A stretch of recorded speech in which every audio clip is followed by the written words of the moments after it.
রাজবাড়ির গোয়ানন্দ পৌরসভার ৫ নম্বর ওয়ার্ডের হাতে মোল্লার ছোট ছেলে নুরাল হক মোল্লা, যিনি পরবর্তীতে নুরাল বা পাগলা নামে পরিচিত হন।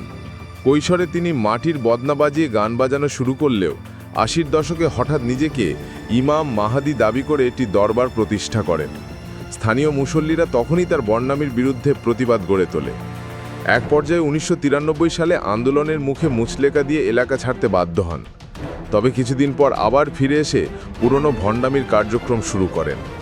নুরাল পাগলা শুধু নিজেকে ইমাম মাহাদি বলেই ক্ষান্ত হননি, তিনি পবিত্র আল কোরআনকে ভুজ পাতা বা মূল্যহীন বলতেন, চালু করেন নিজস্ব কালেমা, এমনকি তার অনুসারীদের নির্দেশ দেন দাফনের সময় মৃতদেহের মাথা দক্ষিণমুখী ও পা উত্তরমুখী রাখতে। মৃত্যুর পর ভক্তদের তার কবরকে তাওয়াফ করারও নির্দেশ দিয়ে যান। গত বছরও স্থানীয় আলেমোলেমারা সমাবেশ করে পুলিশ প্রশাসনের কাছে অভিযোগ জানিয়েছিলেন যে নুরাল পাগলা বছরের পর বছর মুসলমানদের বিভ্রান্ত করে আসছেন। তার বড় ছেলে নুরতাস নোভা ঢাকা, ফরিদপুর সহ দেশের বিভিন্ন স্থানে খ্রিস্ট ধর্মের প্রচার চালাচ্ছেন বলেও অভিযোগ ওঠে। মুসল্লিদের চাপে তিনি একাধিকবার মুচলেকা দিলেও বাস্তবে তার ইসলাম বিরোধী কার্যক্রম কখনো বন্ধ হয়নি। গোয়ানন্দে তৎকালীন উপজেলা নির্বাহী কর্মকর্তা জ্যোতি বিকাশচন্দ্র বলেন, আলেম ওলামারা আমার কাছেও এসেছিলেন, আমি নুরাল হককে এসব কর্মকাণ্ড বন্ধ করতে বলেছি, কিন্তু তিনি শোনেননি। এ বছরের ২৩ অগাস্ট বার্ধক্যজনিত কারণে নুরাল পাগলা মারা যান। মৃত্যুর আগে তিনি কাবা শরীফের আদলে একটি উঁচু বেদি নির্মাণ করেন এবং বিশেষ কায়দায় সেখানেই তাকে দাফন করা হয়।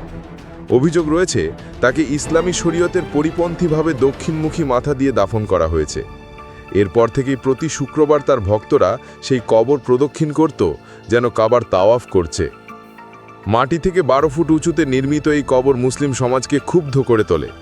স্থানীয় আলেমোলামা, মুসল্লি ও রাজনৈতিক নেতারা সমাবেশ, মিছিল ও সংবাদ সম্মেলন করে তার তীব্র প্রতিবাদ জানান। জেলা প্রশাসকের কাছেও স্মারকলিপি দেওয়া হয়, কিন্তু প্রশাসন বা পুলিশ কোনো কার্যকর ব্যবস্থা নেয়নি। অবশেষে শুক্রবার ৫ই সেপ্টেম্বর জুমার নামাজের পর উত্তেজনা চরমে পৌঁছায়। স্থানীয়রা প্রতিবাদ মিছিল বের করলে দরবারের অনুসারীরা তাতে হামলা চালায়। এতে হতাহত ঘটনা ঘটে। ক্ষুব্ধ জনতা পাল্টা প্রতিরোধ গড়ে তোলে, মাজার কমপ্লেক্সে ভাঙচুর চালায় এবং আগুন ধরিয়ে দেয়। সবচেয়ে মর্মান্তিক মুহূর্তটি আসে তখন বিক্ষুব্ধ জনতা কবর ভেঙে নুরাল পাগলার লাশ টেনে বের করে আনে। পরে ঢাকার খুলনা মহাসড়কের পদ্মার চরে নিয়ে প্রকাশ্যে আগুনে পুড়িয়ে দেয় তাকে।